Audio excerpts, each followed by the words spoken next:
What happened in the United States of America on April 6, 2025? Alright guys, short day today, let's get straight into it. First topic once again is tariffs.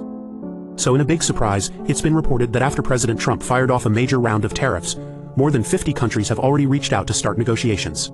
The country-specific tariffs are slated to begin on April 9th, so countries are scrambling to make a deal with the US before this happens. This is all part of Trump's larger plan, to use tariffs as ways to negotiate with other nations to still benefit the US. For example, let's talk about Vietnam. Vietnam's Deputy Prime Minister Bui Thanh Son initially had talks with the US to extend the deadline on the massive 46% it will charge on Vietnamese imports.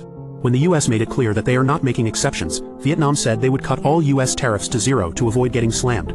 Vietnam might not seem like a very important trading country, but in reality, the US gets a lot of its clothing and shoes from Vietnam, most notably Nike. So yeah, countries are desperately trying to make a deal with the US before the deadline.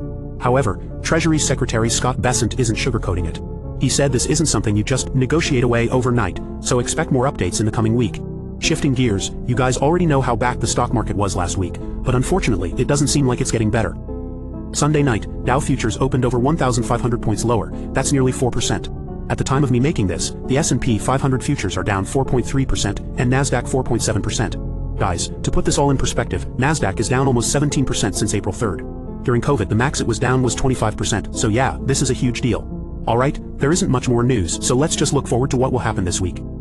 What we know so far is that tomorrow, Trump is meeting with Israeli Prime Minister Benjamin Netanyahu to discuss the ongoing war in Gaza, Iran, and of course the 17% tariff on Israeli imports. My guess is that there will likely be protests outside the White House too when this happens, since all these protesters are against Israel. Other than that, Trump is also welcoming the Los Angeles Dodgers, the 2024 World Series champ, to the White House at 11 a.m. Eastern, so check it out if you want. Alright guys, that's the news, let's discuss.